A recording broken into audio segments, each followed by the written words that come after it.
Yo conté esto el año pasado, pero alguien dijo que el público se renueva. Y nosotros con mi hijo en particular, con Liam, con esto de querer sacarle un poco el tema de la tecnología, el teléfono y todas estas cosas, en el patio de nuestras casas hice hacer un aro de básquet, ¿no? Y en ese lugar, es un lugar donde nosotros pasamos bastante tiempo. Tiempo cuando él sale de la escuela, vamos y nos ponemos ahí a tirar, a practicar y también medio que competimos un poco. Al principio parecía más fácil, pero luego fue practicando y le fue metiendo tiempo, horas, así que estamos muy parejos. Y yo tengo una pared, ya luego la voy a compartir en redes sociales, tengo una pared donde vamos marcando, tenemos un montón marcado, vamos marcando con un ladrillo partido rojo que tenemos por ahí, vamos marcando en la pared de blog cómo vamos, ¿sí? Como se cuenta de cada 5, ¿no? Y vamos cruzando y lo vamos viendo. Y tiene la habilidad para los deportes y bueno, ahora vamos palo a palo. Y jugamos siempre al 21 y generalmente jugamos al mejor de 3. Entonces yo cuando comenzamos, como una forma también de enseñarle, yo le decía, por ejemplo, él me iba ganando 2 y claro, nos quedábamos a veces con ganas de jugar uno más. Así que yo le decía, bueno, el que gana gana todo. Y la primera vez que él me dijo sí, yo automáticamente le aproveché a darle esa enseñanza, no me iba a abusar de un niño, ¿no? ¿Cómo el pastor va a hacer algo así? Me extraña. Pero, pero automáticamente le dije, no, hijo, nunca tenés que aceptar esto. ¿Por qué? Porque vos tenés todo por perder y yo tengo todo por ganar. Vos lo que tenías que ganar ya lo ganaste. Y la ambición muchas veces del ser humano, el orgullo, la creencia, siempre nos lleva a estar confiado frente a las victorias. Y vaya que nos cuesta cuando perdemos o cuando hay equipos y demás que están acostumbrados siempre a ganar, la frustración que enfrentan. También nuestro hijo juega al rugby y llevan 9 victorias de 9 partidos. Y yo siempre hablo con el entrenador esto y yo le digo, quiero verle la cara y cómo reaccionan el día que pierdan, porque van a perder, ¿no? Ellos creen que nunca van a perder. Yo le digo, quiero verle la cara, quiero ver cómo reaccionan, quiero ver si se levantan de una derrota o salen todo con la cabeza gacha y se frustran y abandonan el partido y uno no sabe lo que pueden hacer porque no dejan de ser niños de 13 años. ¿No? Y esta noche le puse el título del mensaje, riesgo asimétrico. Y esto tiene que ver con el mundo de la finanza. Es un concepto que los matemáticos han estudiado durante mucho tiempo y los estrategas de riesgo y lo llaman asimetría desfavorable. Y en términos simples ocurre cuando nos enfrentamos a una elección donde la relación entre la ganancia y lo que vamos y lo potencial que podemos perder se torna de manera desproporcionada, pero en el sentido equivocado. Por lo tanto, el beneficio de acertar es mínimo, es insignificante, es efímero, pero el costo de fracasar puede llegar a ser catastrófico, permanente y puede llegar a ser una derrota absoluta. En una inversión con riesgo asimétrico desfavorable, estás arriesgando el capital muchas veces de toda una vida a costas de perderlo, tal vez por centavos. Y es lo que nos gusta llamar literal, tener todo por perder y nada por ganar. Y es linda la vida de riesgo. Y nos gusta la adrenalina, nos gusta los que somos arriesgados, nos gusta arriesgar y cuando dudamos lo metemos al Señor también en esa bolsa y confiamos en el Señor. Pero muchas veces hay decisiones que nos pueden llegar a llevar justamente a una asimetría desfavorable. Tan solo un error y llegar al punto de perderlo todo. Siempre me gusta utilizar este ejemplo con Mike Tyson. No sé si ¿cuánto hay del que nacieron del 96, 97 para abajo? Levante la mano. Un aplauso a todos los jóvenes que están esta noche en este lugar. Yo recuerdo que yo era chico y Mike Tyson estaba en la televisión, estaba en todos lados porque venía de ganar, escuche esto, 50 victorias invicta, 44 de ellas ganado por nocaut. ¿Sabes lo que es eso? Uno veía una pelea y no se alcanzaba a acomodar, se iba a calentar la pava, en el primer round lo noqueaba y ganaba.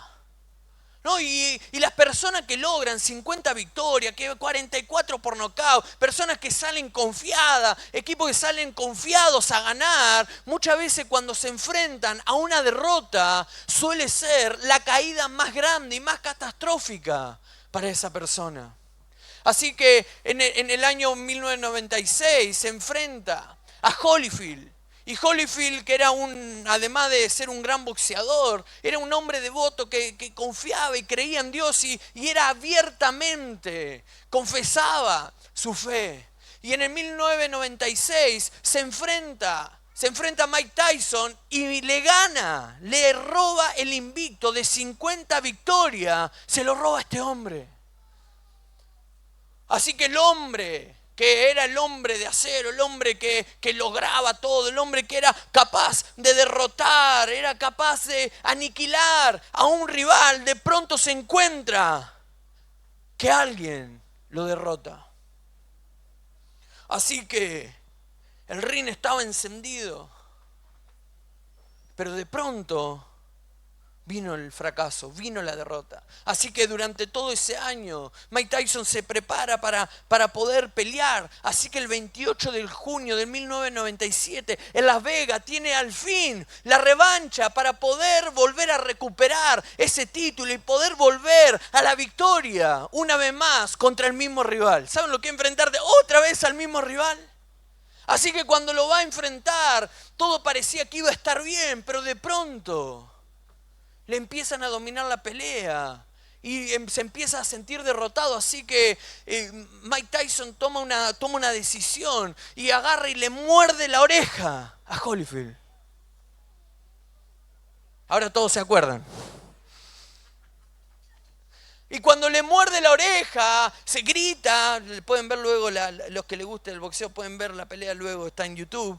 Y cuando grita, así que el árbitro le quita puntos y la pelea continúa y nuevamente lo empieza a dominar. Y no se puede contener Mike Tyson y le termina mordiendo la oreja a punto de sangrar. Y es increíble porque tiene otra mordida más, el árbitro no tiene opción y de pronto el hombre que venía de 50 victorias, 44 por nocaut, termina siendo descalificado. Y yo siempre que pienso en esto, pienso en que ese día Mike no solamente pierde una pelea, no solamente pierde millones y millones de dólares, no solamente pierde la licencia para poder boxear, sino que perdió, primero, prestigio, pero segundo, lo que perdió fue un legado. Porque ya nadie se acuerda de las victorias, sino que cada vez que recordamos a Mike Tyson nos estamos acordando de que le mordió la oreja a alguien.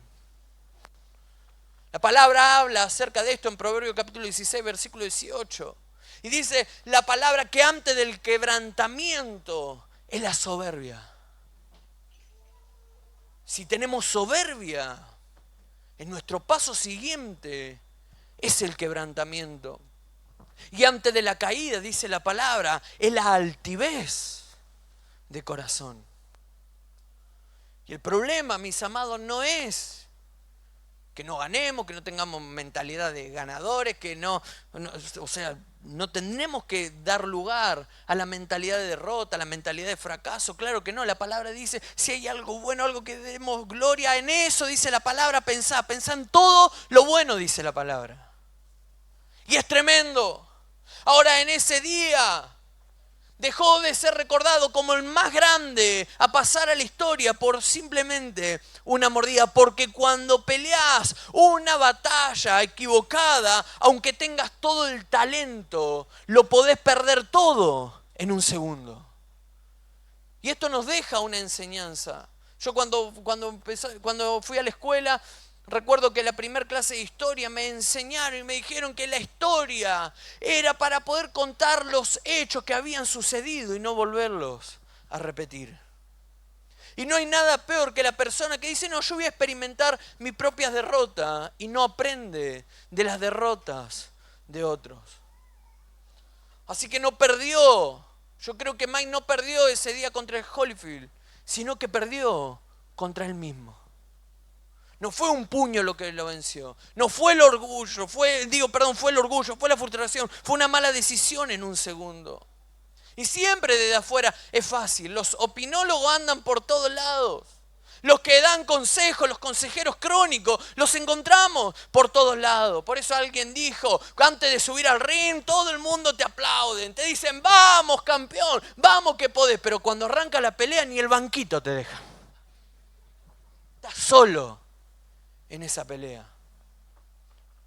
¿Has visto a alguien alguna vez cegado frente a una situación y no escucha a nadie? Lo supera. Le están diciendo basta, terminá, pará. Pero esa persona está tan obstinada que continúa y que sigue y sigue. Por eso hay una preparación física que los atletas de alto rendimiento necesitan hacer. Pero además de la física necesitan tener el carácter necesario para enfrentar cualquier situación que se pueda levantar a su alrededor. Por eso no alcanza con el talento que tenemos.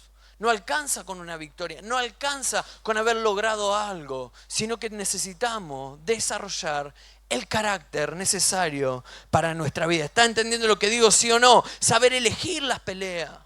Porque una pelea equivocada siempre nos va a llevar a la derrota. Y es normal exteriorizar nuestras peleas internas. Replicar en otro una frustración. Replicar en otro y enojarse. Yo he visto esto, enojarse porque un negocio salió mal o porque algo está mal en lo económico y llegás a tu casa, tuviste un problema en el trabajo y llegás a tu casa y lo exteriorizás con las personas que más amás, con las personas que más querés. Estás eligiendo la pelea equivocada. Replicarlo en otro, ponerlo en un papel que no es nuestro. Por eso no hay peor derrota que la que perdemos contra nosotros mismos. Un momento de ira, un momento de enojo, un vicio que no podemos dejar, un pecado oculto que no podemos vencer. Por eso la pelea más fácil, ¿saben qué? No está acá adentro. Nos encontramos todo el tiempo bajo presiones. Nos encontramos todo el tiempo luchando con situaciones. Nos encontramos muchas veces con personas a nuestro alrededor que la está pasando mal y automáticamente viene y quiere desquitarse muchas veces con uno sus propias frustraciones. Tan normal. Él estaba el otro día en un banco y lo único que escuchamos durante 40 minutos fue gritos, peleas por centavos que le habían debitado. Y una persona que nosotros conocemos tiene muchísimo dinero. Pero yo le decía a mi esposa, le digo, el problema no está en eso, el problema es que vienen arrastrando, un poco conocemos la situación, vienen arrastrando tantas cosas que vienen y se descargan con estos chicos.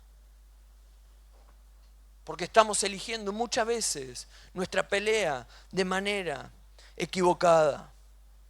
Decí conmigo, la pelea, decí conmigo, es en nosotros mismos. ¿Saben? Sansón es un hombre privilegiado por Dios.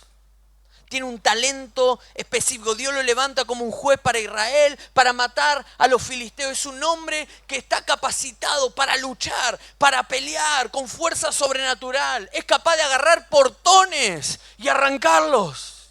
Es capaz de agarrar una quijada de asno y matar a 1000 filisteos, apilarlos así de una. Es capaz de lograr con su fuerza física un montón de cosas, pero el problema que tienen, ¿sabe cuál es? Su debilidad en su interior. No podía dominar sus decisiones. hizo todo lo que no tenía que hacer y se termina entregando a los brazos de Dalila algo que Dios le dijo: esto no lo hagas. Porque Sansón tiene todo para ganar. Pero si se metía con una filistea, se le daba vuelta a eso y tenía absolutamente todo por perder. Por eso cuando venimos a Dios y son tus primeros pasos, ¿sabés qué está pasando? Tenés todo por ganar, todo por ganar. Vení de momentos de derrota, de fracaso, vení con un montón de problemas, miren, antes de empezar la reunión me contaron 4 o 5 testimonios de sanidad, que no podíamos ver, un montón de cosas. Y todo eso empieza a pasar cuando venimos al Señor y ahí tenemos todo por ganar. Pero llega un punto en nuestra vida, en la madurez, que eso se da vuelta y con una cosa tenemos absolutamente todo por perder. Por eso el riesgo asimétrico puede ser negativo o positivo. Por eso hubo gente que hace tiempo atrás compró Bitcoin cuando valían no sé cuántos centavos y hoy son multimillonarios. Porque tenían todo por ganar. Pero la vida es así, hay momentos en el que tenemos todo por ganar y tenemos muchas veces en la vida absolutamente todo por perder con tan sola una decisión. Y Sansón es la crónica de una muerte anunciada. Ya sabíamos cuál iba a ser el final. Si uno empieza a leer la palabra y empieza a ver todas sus decisiones, dice: si este hombre no se arrepiente, termina mal. Así que jugó tanto con su talento, que fue su propio talento lo que lo termina matando. Nadie podía derrotar a Goliat. Anoche hablamos con los hombres acerca de esto. Nadie podía derrotar a Goliat, pero ahí llega David, un muchacho joven, capaz de enfrentar. David tiene absolutamente todo por ganar. Es un simple cuidador de oveja y termina en un palacio. Todo por ganar, todo por lograr, todo por alcanzar. Pero una vez que estaba en su palacio, dice que cuando los reyes iban a la guerra, David se quedó. Y cuando se quedó, tomó una decisión. Y esa decisión lo llevó a que, por una decisión, se le diera vuelta y tuviera absolutamente todo por perder. Dice la palabra que abrió las puertas de su balcón. Miró y había una mujer bañándose. No se pudo resistir. Así que no solamente la miró, la mandó a llamar, le invitó a su cuarto en el palacio. Tiene intimidad, queda embarazada. Y empieza a cometer un error tras otro. Y David no se está dando cuenta que lo está perdiendo todo. Y llega a tal punto, porque muchas veces el pecado, una de las cosas que hace es cegarnos. No nos hace ver. Por eso siempre digo, el pecado siempre te va a llevar más lejos de lo que estás dispuesto a ir y te va a hacer pagar un precio más alto del que estás dispuesto a pagar. Nadie que comete un pecado dice iba a ir tan lejos. La gran mayoría de las veces nos empezamos a dar algunas licencias y terminamos donde nunca quisimos terminar y terminamos pagando un precio que nadie quiso pagar. Yo he estado con personas que se han arrepentido de todo corazón y uno lo ha acompañado, porque yo no perdono pecados. Simplemente los acompañamos, los ayudamos. Si están caídos, los levantamos en el nombre de Jesús.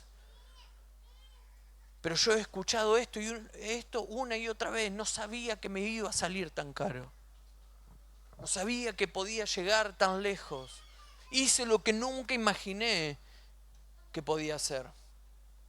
Así que llega el profeta y se encuentra con un hombre, hermano, que lo tiene todo. Y es increíble porque David no cae por Goliat.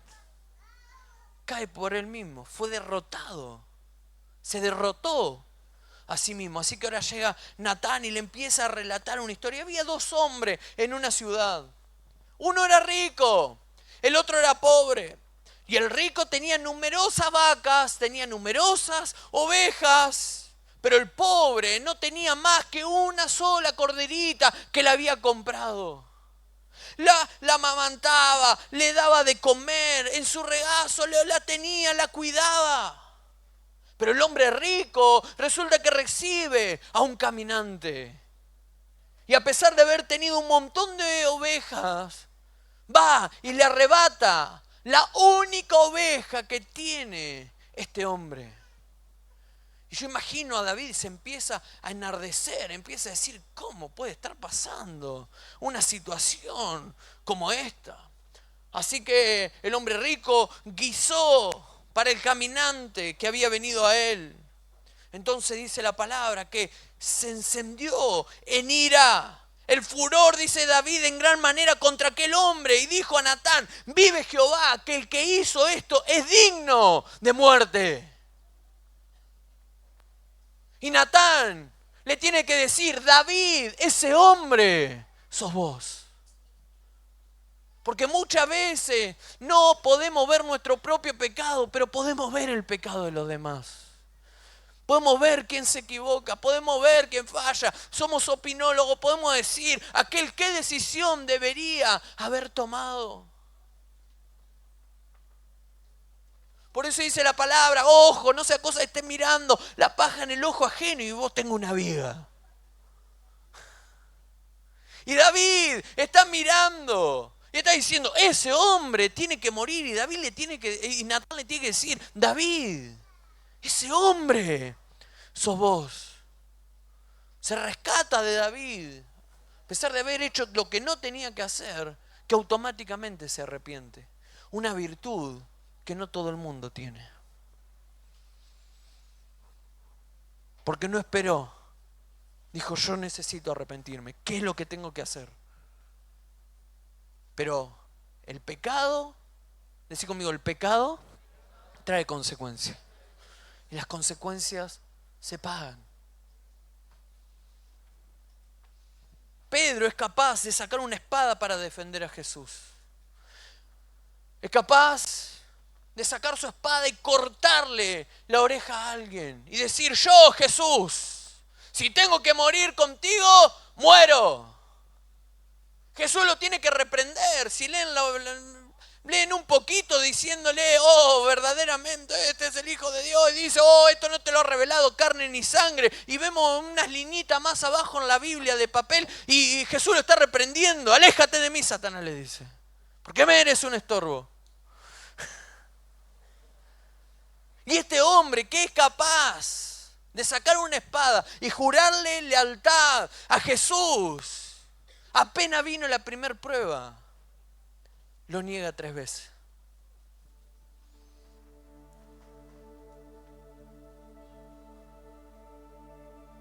Por eso un hombre está en un altar, jura lealtad frente a la familia de su esposa y decenas de invitados. Y promete delante de todos que voy a estar en las buenas y en las malas. En la salud, en la enfermedad. En la pobreza, en la riqueza. Pero pasa el tiempo y sus ojos comienzan a ver la belleza de otra mujer, olvidando su juramento y dispuesto a romper un pacto a cambio de una loca aventura pasional con una desconocida.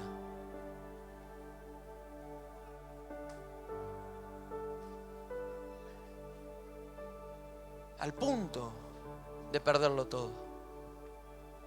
Por eso la verdadera pelea no son las que libramos ni con espadas, ni con nuestros puños, ni con una persona con la que estás enojada, sino que nuestra pelea es con nuestro propio carácter. Dice 1 Corintios, lo hablamos el día martes. Así que yo corro de esta manera, corro así. Dice la palabra, no como la aventura, de esta manera peleo. No como quien golpea al aire, sino que, decí conmigo, golpeo mi cuerpo, lo pongo en servidumbre, no sea que habiendo sido heraldo para otro, yo mismo venga a ser eliminado. ¿Cómo estamos corriendo? ¿Cómo? Vamos corriendo. Por eso Pablo dice, no corro a la aventura. No soy como alguien que golpea al aire. Sino por el contrario, golpeo mi propio cuerpo y le digo a mi cuerpo, hay cosas que no las tenés que hacer. Hay permisos que vos no te podés dar.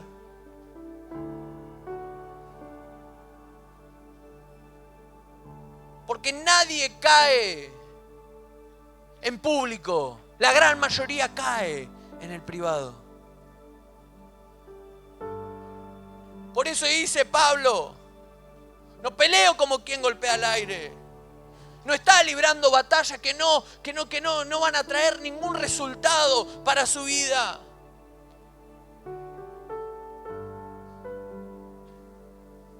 No lucha, no hace pelea que solamente alimentan su propio orgullo, pero que no colaboran absolutamente nada con su propósito. Dice Pablo, golpeo mi cuerpo, lo pongo en servidumbre. ¿Saben de qué habla? De disciplina. De que podemos llevar todos los pensamientos a la obediencia a Cristo. Yo imagino si Pablo tuviese que presentar su currículum y las cosas que logró, el apóstol de los milagros. Aquel que puede resucitar muerto, el que plantó iglesia en todo el mundo conocido. Pero ¿saben cuál es la característica más importante? Reconoce que si no domina su propio cuerpo puede quedar descalificado.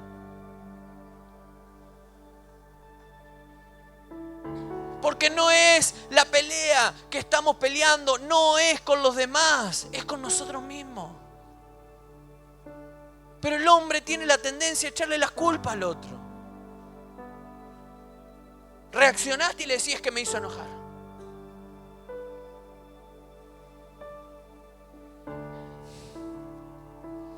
¿Y qué quiere, pastor? Y lo justificamos, y lo tratamos de justificar. Cuando en realidad la pelea la tenemos aquí mismo. Por eso todo lo que no sometés te termina sometiendo. Todo lo que no lo golpeás te termina golpeando. Y todo lo que no dominás te termina dominando. Por eso la palabra dice que el que peca es esclavo del pecado. Si no te salís de ahí, te tienes sometido. Por eso es necesario someter nuestro orgullo, someter nuestra autosuficiencia, golpear nuestro cuerpo, dominar nuestros ojos.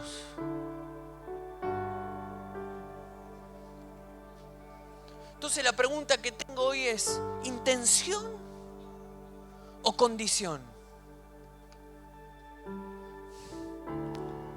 Podés querer agradar a Dios.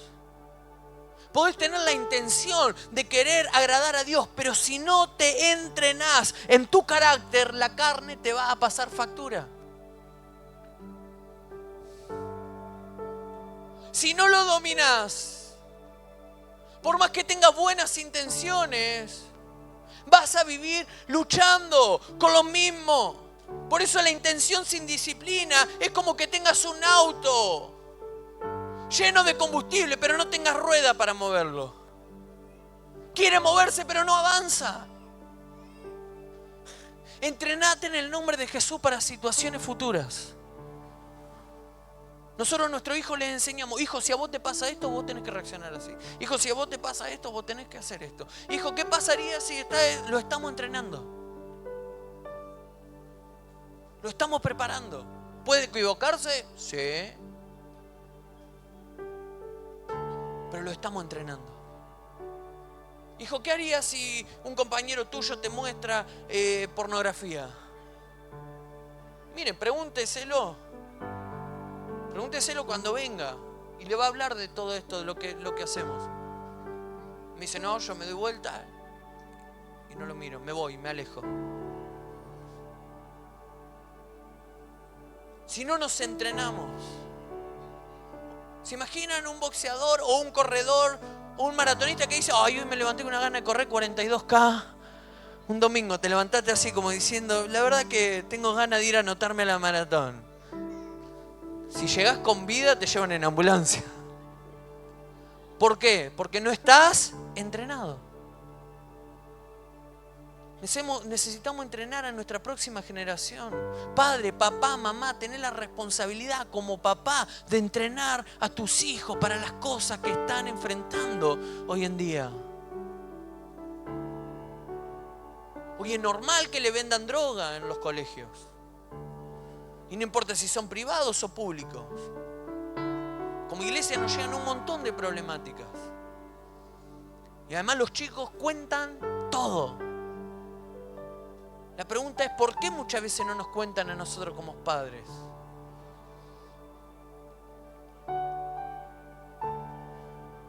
Los mejores entrenadores saben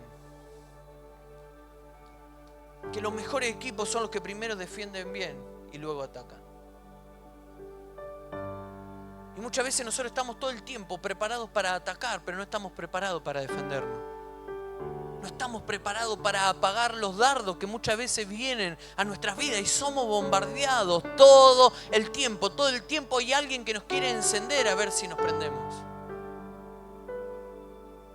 Por eso 2 Corintios dice, para que Satanás no gane ventaja sobre nosotros, no ignoremos sus maquinaciones, no las podemos ignorar.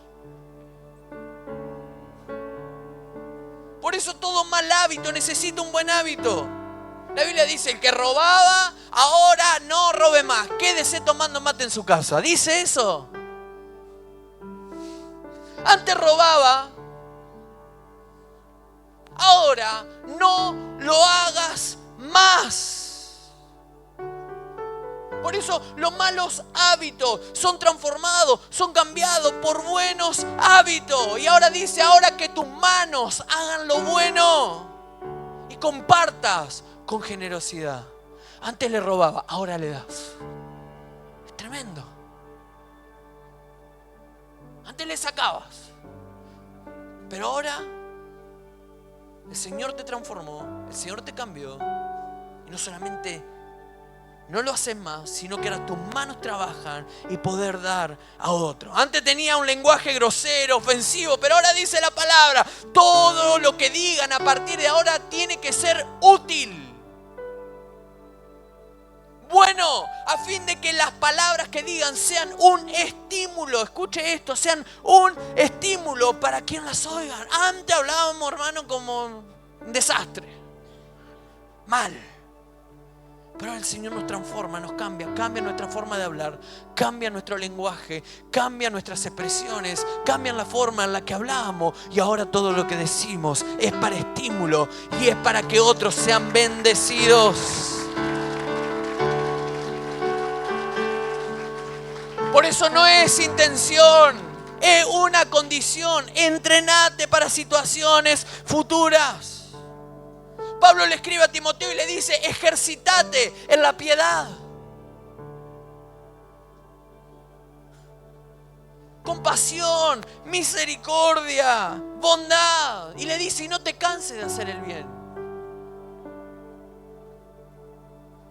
Le habla a Timoteo y le dice, Timoteo, tenés que resistir a las tentaciones juveniles.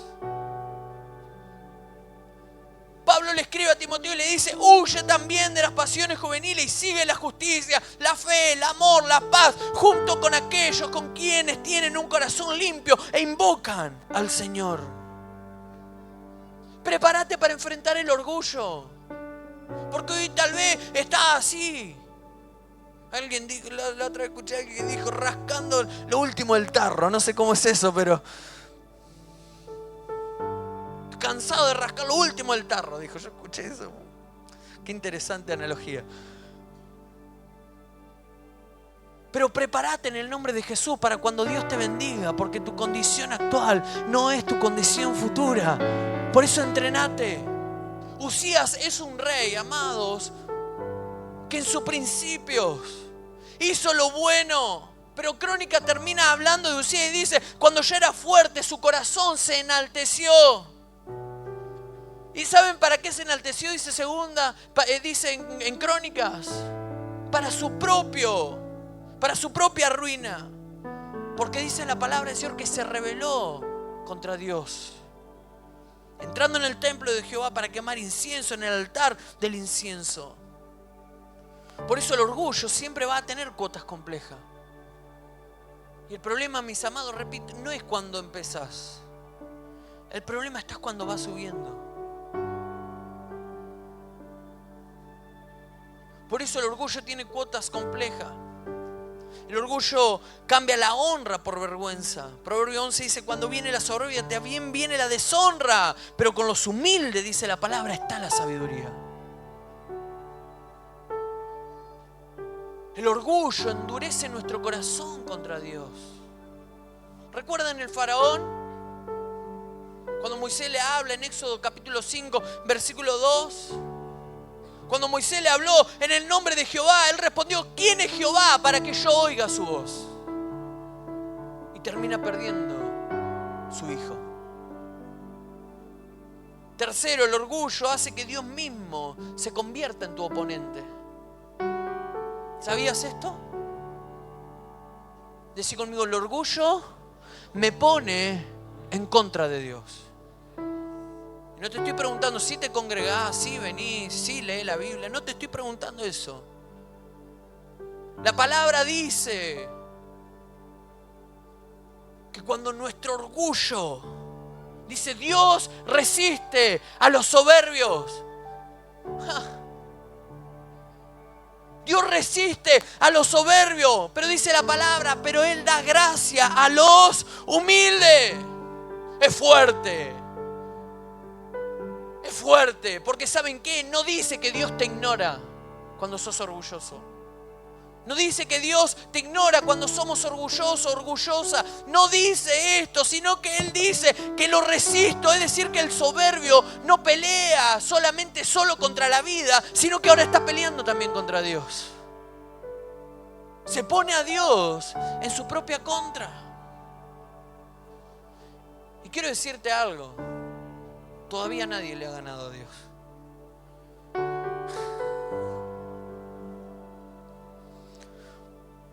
Por eso el orgullo convierte una buena historia en una mala conclusión. Personas que tienen todo un futuro por lograr, por alcanzar, pero terminan mal. No hace falta que hablemos entre nosotros, hace falta que leamos la Biblia y veamos cada uno de los reyes. La gran mayoría de ellos empezó bien y terminó mal. Por eso el orgullo te sube rápido, pero te hace bajar con la misma velocidad. Te promete honra, pero siempre te va a terminar entregando vergüenza. Te aleja de la gracia porque Dios resiste al soberbio. Te hace insensible a la voz de Dios. Te roba el legado porque donde había una promesa, ahora terminamos en nuestra propia ruina.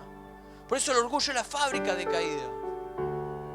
Cuando te convence de que vos ya sos invencible, el siguiente paso es la caída. Porque hay personas que no pueden sostener lo que Dios les da. Porque apenas Dios les dio algo, se les subió el ego.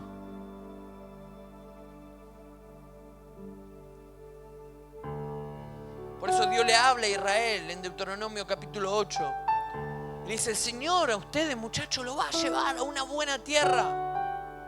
Con arroyos, con laguna. Hermano, vienen de laburar gratis, golpeado, y el Señor les promete una tierra que es espectacular, con arroyo, con laguna, con fuente de agua, manantiales que brotan chorros en los valles, en las colinas. Es una tierra de trigo, de cebada, de vid, de higues, de granada, de aceite de oliva y miel. Esto no entienden nada. Dios le está dando tanto. Una tierra donde el hierro es tan común, el bronce es abundante en sus colinas. Pero dice la palabra, cuando hayan comido y estén satisfechos, asegúrense de alabar al Señor por la buena tierra que Dios le ha dado. Decí conmigo, adoración. Si después de haber ascendido no tenés la capacidad de adorar, estás a punto de perderlo todo. Si no podés reconocer que el Señor te trajo hasta aquí, Ebenezer, hasta aquí me ha ayudado el Señor, puede terminar tu historia mal. Puede terminar tremendo. Por eso dice la palabra, sin embargo, en ese momento, cuando debe tener mucho cuidado, dice la palabra, dice conmigo, tener mucho cuidado. Por eso hay gente que es capaz de dar cuando no tiene nada. Pero cuando el Señor lo bendice y ya suma el... Ah, no, Señor, pará, esto es mucho ya. Por eso hay gente que le puede dar a Dios su tiempo cuando no tiene auto para pasear. ¿Sí o no? Sí, me dicen, sí. Vos vas a hacer que me peguen todo. Me van a agarrar entre todos, va a ser como Moisés que lo querían apedrear. ¿Qué dice? Sin embargo, en ese momento, o sea, cuando Dios te bendice, es cuando más cuidado tenés que tener. En tu abundancia, ten cuidado de no olvidar al Señor tu Dios, al desobedecer su mandamiento y su ordenanza y los decretos que te entrego hoy. Son los músicos. El problema no es cuando nuestra vida está pendiente de tan solo un hilito.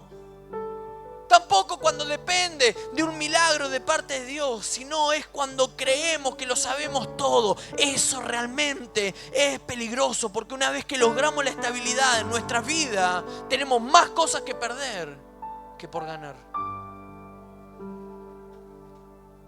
Y se empieza a trasladar silenciosamente. Y lo podemos entender en nuestra vida cotidiana, en las dinámicas familiares, en las batallas internas. Porque muchas veces vamos impulsados por un impulso ciego, por el deseo de tener la razón, por el deseo de seguir alimentando nuestro propio orgullo. Nos subimos a un ring donde no calculamos los riesgos y muchas veces nos involucramos, preste atención a esto, en discusiones, tomamos atajos morales, alimentamos conflictos, muchas veces para alimentar nuestro propio yo y decir yo tenía razón.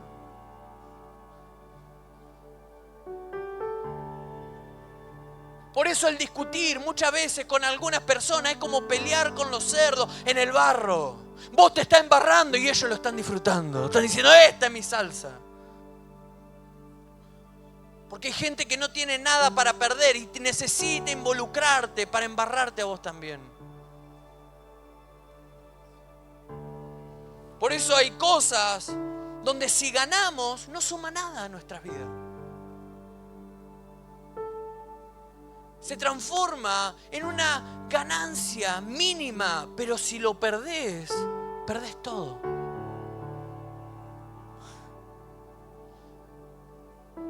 Lo destruimos, la reputación, la paz familiar, el propósito o el carácter. Por eso la palabra habla acerca de esto y dice, ¿o qué rey entraría en una guerra con otro rey sin primero que sentarse? ¿Con quién? Con sus consejeros para evaluar si su ejército de 10.000 puede vencer a los de 20.000 soldados que marchan. ¿Qué está diciendo? Saca la cuenta. Saca la cuenta. Si vas a ir a pelear una guerra, fíjense en el consejo que da. Buscar consejeros.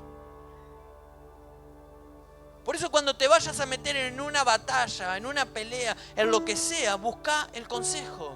¿Me conviene o no me conviene? Porque guarda, no sea cosa que esté yendo con 10.000 y el otro tenga 20.000 y termines derrotado. Yo he pedido consejo en muchas ocasiones y muchas veces me han dicho, no te metas. Salí de ahí, maravilla. Salí de ahí, no te metas. Por eso dice, ¿quién iría a una guerra con otro rey sin primero sentarse con sus consejeros, evaluar si su ejército puede vencer al resto? Por eso necesitamos aprender a evaluar los costos. Si voy a ganar en esta pelea que me voy a meter, ¿qué gano? ¿O qué pierdo? Lo pongo en una balanza.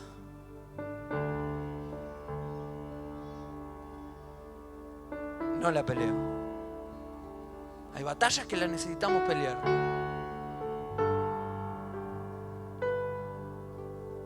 Hay batallas que uno no son innegociables. Tu familia, tus hijos, tu matrimonio. cosas que las tenés que luchar y pelear. Porque ahí sí tenés más para perder que para ganar. Pero meterte en una disputa donde no fuiste invitado y sos solamente un espectador, ir a meter un bocado, es tu peor pelea. Es una pelea que nunca deberías participar. Por eso hay gente que le encanta. Donde hay problema, ahí está. Y si hay chumerío, ahí está también. Salí de ahí en el nombre de Jesús. Dale un aplauso a Dios.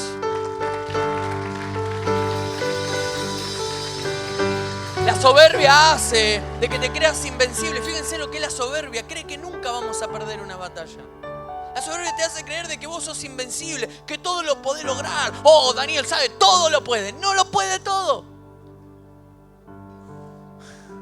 Nos creemos que podemos lograr todo, que podemos alcanzarlo todo.